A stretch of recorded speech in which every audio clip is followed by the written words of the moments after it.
Alhamdulillah wassalatu wassalamu ala Rasulillah wa ala alihi wa sahbihi ajma'in. Allahumma alimna ma yanfa'una wa anfa'na bima 'allamtana wa zidna ilma.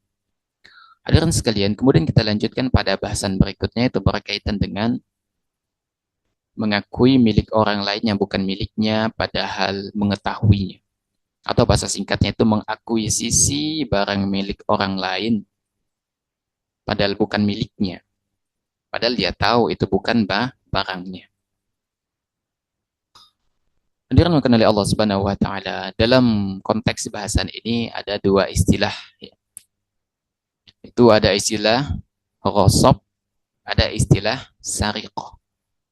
Ada istilah ghasab, ada istilah sariqah. Apa itu ghasab? Ghasab itu adalah mengambil atau memanfaatkan barang orang lain secara terang-terangan tanpa izin. Ya. Ghasab itu adalah memanfaatkan barang orang lain secara terang-terangan tanpa izin. Jadi barang itu sebetulnya ada pemiliknya, akan tetapi kalau bahasa kitanya itu selembur apa ya, masa bodoh ya, dipakai aja lah gitu, nggak izin sama sekali dengan pemiliknya. Dan ghasab ini dihukumi sama dengan pencuri, ya, dihukumi sama dengan pencuri. Ya. Ada istilah lain yaitu sariqah. Sariqah itu adalah mengambil harta orang lain secara diam-diam. Tadi ghasab terang-terangan, sariqah itu secara diam-diam. Apa misalnya secara diam-diam? Nyopet. Orang nyopet kan diam-diam. Orang mencuri itu secara umum dia mencuri secara diam-diam. Sedangkan ghasab misalnya begal misalnya, ya begal, membegal gitu. Ya. Disebutkan oleh Al-Imam Ibnu Qudamah rahimahullah taala bahwa ghasab itu adalah tindakan yang menguasai harta milik orang lain namun dengan cara yang tidak dibenarkan. Gitu kan? Nah, dan orang yang biasanya melakukan ghasab itu karena dia memiliki kekuasaan lebih gitu. Makanya dia melakukannya secara terang-terangan. Orang begal kan terang-terangan di depan pemilik barang gitu kan. Sedangkan sariqah itu mencuri diam-diam. Kalau mencuri itu kan diam-diam, ya tidak ketahuan sama orang lain, apalagi terlebih pemilik barang tersebut. Ya. Atau misalnya ada preman, ya. Kan sekarang ini zamannya ormas. Ya. Ada misalnya ormas yang hobi merampas dan lain sebagainya, hobi menyita dan lain sebagainya. Padahal ormas, itu bukan pemerintah, ormas. Maka jatuhnya itu rosok. Karena dia merasa memiliki kekuatan lebih, memiliki sumber daya manusia yang ya mumpuni. Kalau harta itu dirampas, pemilik barang pasti nggak melawan. Akhirnya dia melakukan rosok. Ya, dia mengambil barang orang lain secara terang-terangan untuk dia manfaatkan tanpa izin pemiliknya. Namun demikian, ghasab ini meskipun terang-terangan pelakunya, ya tentu dihukumi sebagai pencuri juga. Ya, sama dihukumi sebagai pencuri. Sama halnya sariqah gitu. Nabi alaihi salatu wasallam bersabda sebagaimana dinukil oleh Syekh At-Tahlawi dalam tulisan beliau, "Man idda'a ma laysa lahu falaysa minna wal yatabawwa maq'adahu minan nar." Kata Nabi alaihi salatu wasallam, barang siapa yang mengakui apa yang bukan miliknya, maka ia bukan termasuk golongan kami dan hendaknya dia mengambil tempat duduknya di neraka. Ini diriwayatkan oleh Muslim, Ibnu Majah dan Ahmad. Jadi kata Nabi alaihi salatu wasallam, kalau orang yang ngaku-ngaku, ini barang saya loh, ini barang saya. Ya. Atau misalnya nggak main ambil aja main pakai gitu, nggak izin sama sekali dengan pemiliknya, kecuali sudah ada maklumat dari pemilik aslinya. Kalau antum mau manfaatkan, silahkan manfaatkan. Setelah dipakai, simpan lagi di tempatnya misalnya gitu ya. Maka boleh berarti dipakai untuk umum. Tapi kalau belum ada maklumat dari pemilik barang itu, nggak boleh dipakai. Kan belum ada maklumat. Artinya masih samar-samar. Ini pemiliknya ridho atau enggak? Ya berarti syubhat. Dan syubhat itu lebih baik ditinggalkan gitu. Lebih baik kita pakai barang yang memang sudah ada maklumat dari pemiliknya, boleh untuk dimanfaatkan, gitu. Atau misalnya secara uruf, ya, di masjid itu biasanya ada sandal masjid, ya, milik masjid biasanya ditulis. Itu secara tidak langsung mengizinkan kita untuk memanfaatkan itu untuk wudhu, untuk ke WC misalnya, boleh. Ya, itu diantara maklumat, dibolehkannya kita untuk memanfaatkan barang orang lain. Tapi kalau memang tidak ada maklumat, tidak boleh kita memanfaatkan barang-barang tersebut. Anak biasanya kalau lagi di luar gitu kan, kebetulan nggak bawa sendal, anak pakai sepatu. Kalau misalnya singgah di masjid, anak tuh bilang sama pemilik sendal, misalnya orang habis wudhu kan, Mas, saya boleh pinjam sandalnya nggak? Boleh mas, silakan. Ya udah, anak izin dengan pemiliknya. Kalau memang nggak ada sandal masjid gitu. Jadi mesti kita izin gitu loh. Kita harus mendapatkan ridho dari pemilik barang. Yang menjadi persoalan nanti di akhirat, kan ada nanti hisab nanti pada hari kiamat. Nanti semua bakal dihisab. Pemilik barang yang tidak ridho barang yang dipakai, itu pasti akan datang tuh nanti pada hari kiamat. Dan itu repot nanti kalau penyelesaian di akhirat. Semua kasus, semua persoalan yang dibawa ke mahkamah akhirat itu akan merepotkan. Makanya lebih baik selesaikan di dunia gitu loh. Kalau bisa dibayar kompensasi, bayar. Karena di akhirat itu udah nanti biar nanti di akhirat penyelesaiannya repot, itu akan lebih sulit. Ya, ancaman dari Nabi alaihi salatu wassalam. Kalau sampai orang itu mengaku-ngaku ini barang saya ya, karena dia sudah pakai seenak jidatnya gitu. Maka kata Nabi alaihi salatu wassalam, dia tidak termasuk golongan kami dan berarti dia sudah menempatkan kaplingan dirinya sendiri di neraka. Ini adalah ancaman yang luar biasa dari Nabi alaihi salatu wassalam.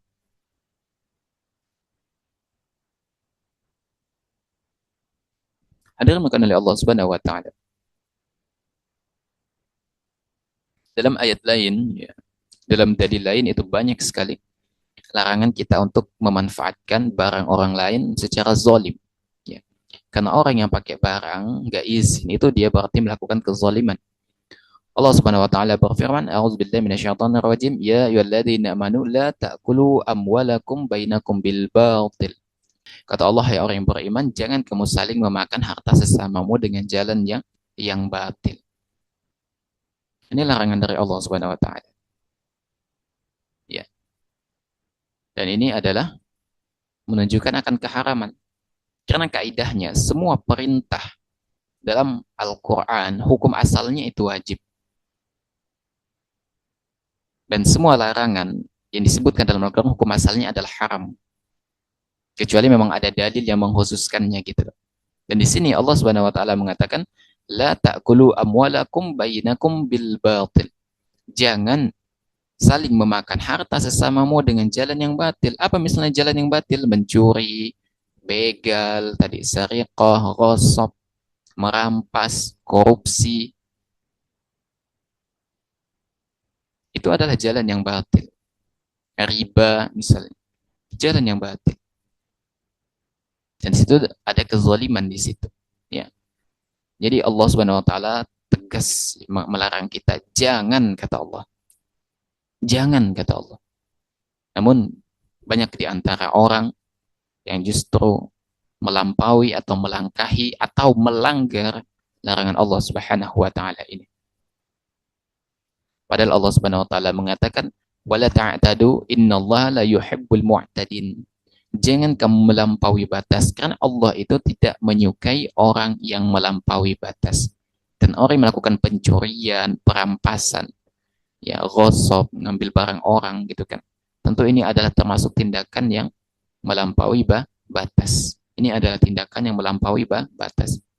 Bahkan kadangkala orang yang melakukan kezaliman semacam ini, ketika ditegur oleh pemilik barang, ternyata dia lebih galak gitu loh. Ini barang dikit kok dipermasalahkan. Ini cuman sekedar ini loh. Cuman sekedar barang sekecil ini pun dipermasalahkan. Kita tidak berbicara tentang sebetulnya tentang kuantitas barang, besar kecilnya barang. Akan tetapi ingat, semua hal ya, kecil ataupun besar itu akan dihitung oleh Allah. Ya. Walaupun sekecil zarah. Gitu. Kata Allah apa? فَمَنْ يَعْمَلْ مِثْقَالَ ذَرَّةٍ خَيْرًا يَرَهُ وَمَنْ يَعْمَلْ مِثْقَالَ ذَرَّةٍ شَرًّا يَرَهُ. Baik perbuatan jahat yang kecil sekalipun, ya, sampai yang perbuatan baik yang kecil itu dihitung oleh Allah. Jadi sebetulnya kita tidak menghitung kuantitas barangnya, akan tetapi kita menghitung perbuatannya. Gitu loh. Ada orang yang mencuri, ya. Ada satu mencuri ayam, satu mencuri apa misalnya? Adalah mencuri sendok misalnya. Beda beda kualitas, beda harga. Akan tetapi sama-sama mencuri. Ada orang, oh yang mencuri ayam itu tangkap, penjarakan, mencuri sendok, ah nggak apa-apa, cuman sendok doang. Tuh. Jadi nggak boleh seperti ini. Sama-sama mencuri ya tetap dihukumi haram. Terlepas barang yang dicuri itu apa. Ya. Oleh karena itu, apalagi sesama muslim gitu. Sesama muslim ya, tidak boleh saling rampas-merampas atau menzolimi di antara sesama muslim berkaitan dengan masalah harta atau barang orang lain. Dalam hadis ketika dalam haji wada, ya, Nabi alaihi salatu wasallam bersabda, "Fa inna dima'akum wa amwalakum wa a'radakum 'alaikum haramun." Kata Nabi, sesungguhnya darah kalian, harta kalian, dan kehormatan kalian itu haram untuk kalian. Ini diriwayatkan Al-Bukhari dan Muslim. Ya. Dalam hadis lain disebutkan, la yahillu malu mri'in illa bi tibi nafsin minhu. Ya. Tidak halal harta seseorang kecuali dengan ridha pemiliknya. Ini diriwayatkan oleh Ahmad dan Syekh Syu'aib Al-Arnaud mengatakan ini hadis sahih li ghairihi. Ya. Maka hukum asal harta seorang muslim bagi orang lain itu haram. Berubah menjadi halal apabila sudah ada maklumat dari pemiliknya. Yang mau pakai silahkan. Itu maklumat dari pemilik. Kalau belum ada maklumat, apalagi barang itu bersifat pribadi, jangan digunakan. Karena hukum asal harta seorang muslim itu haram. Termasuk darahnya, kehormatannya. Itu hukum asal, nggak bisa ditawar lagi. Nggak bisa ditawar lagi. Hadirin melakukan oleh Allah Subhanahu wa taala. Ya. Kemudian berhubungan dengan hak milik orang lain. Ya. Kalau misalnya ada barang misalnya. Kalau ada barang, apakah memang benar-benar kita tidak boleh menggunakannya tanpa izin pemiliknya atau ada pertimbangan lainnya? Ya. Baik itu barang itu berharga atau tidak misalnya. Ya. Nah, yang pertama, ya, kalau pemilik barang itu mengatakan misalnya secara tegas mengatakan boleh digunakan tanpa izin, ya, maka boleh digunakan orang lain memanfaatkan tanpa izin, baik barang itu berharga ataupun tidak. Karena ada kadangkala orang itu punya barang misalnya, dia umumkan bagi rekan-rekan yang ingin menggunakan silahkan digunakan gitu. Ya. Ini misalnya mobil misalnya, yang mau pakai mobil, yang mau pakai silahkan, ini kuncinya digantung di sini misalnya, atau motor misalnya, atau apa saja. Ketika pemilik barang itu memaklumatkan boleh digunakan, maka boleh kita menggunakannya tanpa izin dari pemiliknya, karena memang sudah diridhokan begitu. Pemiliknya sudah ridho. Ya.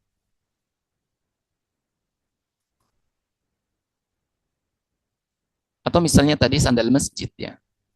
Tadi kita contohkan sandal masjid ya. Kan kita nggak perlu izin dengan pemilik masjid, dengan takmir masjid misalnya. Mas, saya minjem sandal masjid ya. Mau ke WC, mau wudhu, misalkan nggak perlu. Ya. Di masjid itu sudah ada tulisannya milik masjid atau sandal masjid atau sandal untuk wudhu misalnya. Itu sudah menjadi, itu urf sebetulnya. Itu urf yang maksudnya adalah silahkan digunakan, ya, asal jangan dibawa pulang saja gitu. Ya, untuk wudhu, untuk WC aja. Nggak usah dibawa pulang. Jangan mentang-mentang diizinkan untuk digunakan, dibawa pulang. Ya, repot juga nanti takmir masjid gitu kan. Mana sendal masjid kok hilang? Gitu. Wah, jangan-jangan dibawa pulang sama si fulan. Nggak boleh seperti itu. Nggak boleh seperti itu. Ya. Jadi silakan digunakan pada hal yang memang diizinkan oleh pemiliknya. Pemilik takmir masjid mengatakan untuk wudhu, ya udah untuk wudhu, untuk WC aja, nggak boleh dibawa pulang gitu loh. Ya.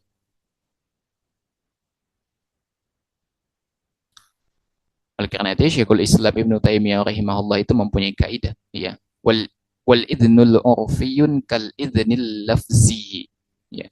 Kata Syekhul Islam, izin secara uruf atau kebiasaan itu sama dengan izin secara lisan. Disebutkan dalam Majmu' Fatawa. Maksudnya secara uruf, ya, sandal masjid yang sudah ada tertulis di situ sandal masjid atau sandal wudhu, secara uruf itu menunjukkan ini sandal masjid boleh digunakan, kan uruf. Maka itu sama halnya dengan izin secara lisan. Seolah-olah takmir masjid mengatakan, silahkan yang mau pakai, silahkan. Ya, gitu loh. Itu maksudnya. Ya, bahwa izin secara uruf atau kebiasaan itu sama halnya izin secara lisan. Ya. Sama halnya misalnya kemarin itu Ana diperlihatkan sebuah klip, ya, bahwa ada kurir paket, ada tuan rumah yang biasanya nyiapkan cemilan depan rumah, ditulis di situ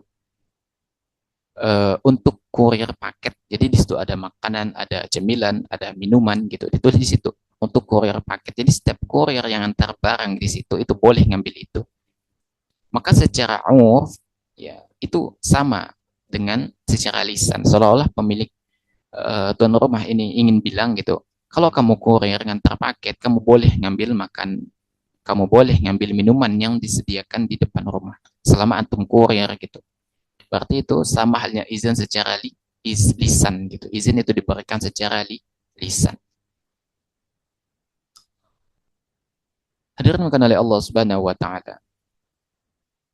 Ya, termasuk, ya, berbuat zalim dalam konteks harta adalah kita selain barang bergerak tadi, barang yang bisa diambil. Ada orang kadangkala yang memanfaatkan barang orang lain, ya, itu sifatnya tidak bergerak seperti tanah atau bangunan. Seperti tanah atau bangunan. Ya. Termasuk dalam konteks pemanfaatan. Ya. Dari Sa'id bin Zaid radhiyallahu anhu yang mengatakan bahwasanya Nabi sallallahu alaihi wasallam bersabda, "Man zalama minal ardi syai'an tuwiqahu min sab'i aradina." Kata Nabi alaihi salatu wasallam, barang siapa yang mengambil sedikit tanah dengan cara yang zalim, maka Allah akan mengalungkan kepadanya 7 lapis bumi. Ini muttafaqun alaih. Ya. Jadi barang siapa yang mengambil sedikit tanah, kadang-kala ada orang tuh yang hobi geser patok tanah. Berarti orang itu adalah orang yang mengambil harta orang lain tanpa izin. Gitu kan? Melakukan kezaliman. Ada kadang-kala tuh orang yang suka geser patok tanah. Itu kemarin Ana juga ada diperlihatkan video gitu. Dia beli tanah gitu kan. 20 meter. Gak dimanfaatin tuh selama 10 tahun, dibiarkan terbengkalai gitu. Sekali diukur mau dimanfaatin ternyata berkurang dari yang seharusnya. Ya, dipepet sama tetangga itu, ya, dipepet sama tetangga biasanya. Atau misalnya di sawah gitu, di sawah. Karena ibu Ana itu pernah beli tanah sawah gitu. Sekian lebar, apa namanya? Panjang kali lebarnya sekian begitu. Setelah diukur ternyata kurang. Ternyata tetangga sawah itu menggeser pematangnya, terus digeser pematang itu kan, kan bisa digeser tuh pematang sawah, terus digeser gitu. Akhirnya tanah yang dibeli ibu Ana itu ukurannya berkurang, gitu loh. Maka nggak boleh seperti ini. Kata Nabi alaihi salatu wasallam, barang siapa mengambil tanah dengan cara yang zalim, Allah akan mengalungkan kepadanya 7 lapis bumi. Ya, antum bayangkan satu lapis aja ada berat, apalagi 7 lapis bumi gitu loh. Itu di dalam misalnya dalam konteks menggeser patok tanah, gitu kan? Ada orang biasanya memanfaatkan tanah orang lain, dia nggak tahu ini tanah siapa gitu loh. Ya. Udah daripada terbengkalai, dia manfaatkan, dia tanami sayuran misalnya, bangun bangunan di situ buat kios gitu kan. Karena nggak tahu ini tanah siapa, daripada terbengkalai gitu kan. Maka yang punya tanah, yang punya tanaman, dia wajib mencabut tanamannya. Yang punya bangunan, dia wajib menghancurkan bangunannya. Ini berdasarkan hadis Nabi alaihi salatu wasallam. Ya. Laisa li'arkin zalimin haqqu. Kata Nabi alaihi salatu wasallam, tidak ada hak bagi keringat orang yang zalim. Tidak ada hak bagi keringat orang yang zalim. Ya. Jadi ya udah misalnya dia nanam sayuran di tanah orang nggak izin sama sekali, tidak ada perjanjian apapun, atau membangun kios di tanah orang tanpa ada perjanjian apapun, yang nanam itu wajib mencabut, yang bangun bangunan wajib merobohkan bangunannya. Ya.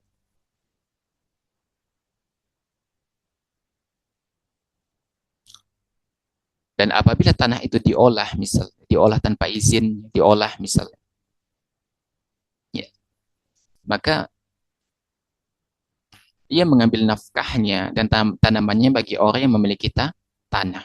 Maksudnya yang nanam itu hanya dapat upah saja, sedangkan hasil dan tanaman itu menjadi hak dari pemilik tanah, menjadi hak dari pemilik tanah.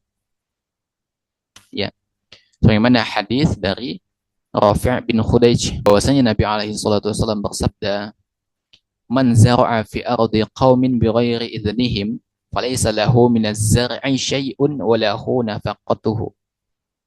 Kata Nabi, barang siapa yang menanam di atas tanah suatu kaum tanpa seizin mereka, maka ia tidak memiliki hak apapun dari tanaman itu, namun ia mendapatkan nafkahnya. Ini diriwayatkan oleh At-Tirmidzi. Jadi, ketika seseorang itu menanam, ya katakanlah menanam sayuran misalnya di tanah tetangganya tanpa izin, maka tanaman itu menjadi hak milik pemilik tanah. Dan yang nanam itu hanya dapat upah. Dan upah itu bisa diambil dari hasil tanaman itu, gitu loh. Ya salah sendirilah nanam sembarangan di tanah orang lain, gitu kan. Salah siapa coba? Ya. Oleh karena itu orang yang nanam, ya, nanam tanaman di tanah orang lain tanpa izin, maka yang nanam itu nggak berhak sama sekali terhadap hasil tanaman itu, nggak berhak. Ya. Oleh karena itu hasil tanaman itu termasuk hasilnya bukan menjadi hak milik yang penanam, akan tetapi menjadi hak milik pemilik tanah. Ya. Namun yang nanam itu boleh mendapatkan haknya itu berupa nafkahnya, yaitu imbalan, imbalan, gitu kan? Hanya dapat imbalan saja. Upahnya itu bisa diambil dari hasil kebun itu. Sama halnya kalau dalam bangunan gitu kan. Kalau antum misalnya bangun kios nggak izin sama pemilik tanah misalnya, maka antum wajib merobohkan kios tersebut. Dan yang dibebankan merobohkan itu adalah yang mendirikan bangunan. Oleh karena itu, mau nanam ke, mau mendirikan bangunan ke di tanah orang yang bukan tanah kita, izin dulu lah. Izin dulu. Kalau upah ada bagi hasil, kata pemilik tanah, ya udah. Kalau nggak diizinkan, berarti memang nggak boleh gitu. Karena ini menyangkut dengan masalah harta orang lain. Ini menyangkut dengan masalah hak orang lain. Ya, hadirin bukan oleh Allah Subhanahu Wa Taala. Jadi tentu kita sebagai seorang Muslim kita punya rambu-rambu di dalam menjalani kehidupan. Jangan sampai sama sekali kita dengan seenak jidat memanfaatkan, mengambil barang orang lain. Ya. Karena semuanya ini akan diperhitungkan oleh Allah Subhanahu wa taala. Sekecil apapun barang itu semua akan diperhitungkan oleh Allah. Semua ada nilainya di sisi Allah. Ya. Bahkan Bahkan antum misalnya mengambil barang yang antum anggap remeh saja, tapi barang orang lain akan dihitung oleh Allah Subhanahu wa taala, apalagi sampai yang besar. Hadirin oleh Allah Subhanahu wa taala, demikian yang dapat kita sampaikan pada kesempatan ini. Semoga Allah Subhanahu wa taala senantiasa menjaga diri kita dari perkara yang tidak dibenarkan. Kita bermohon kepada Allah Subhanahu wa taala, semoga Allah Subhanahu wa taala memberikan taufik dan hidayahnya kepada kita semua untuk senantiasa menjaga diri kita, dan tentu kita ikhtiar juga gitu. Tentu kita bermohon kepada Allah juga, semoga Allah Subhanahu wa taala mengistiqomahkan kita, mengistiqomahkan hati kita, mengistiqomahkan derap langkah kaki kita untuk menuju ridhonya Allah Subhanahu wa taala, dan kita bermohon semoga Allah mewafatkan kita di atas kebaikan insyaallah.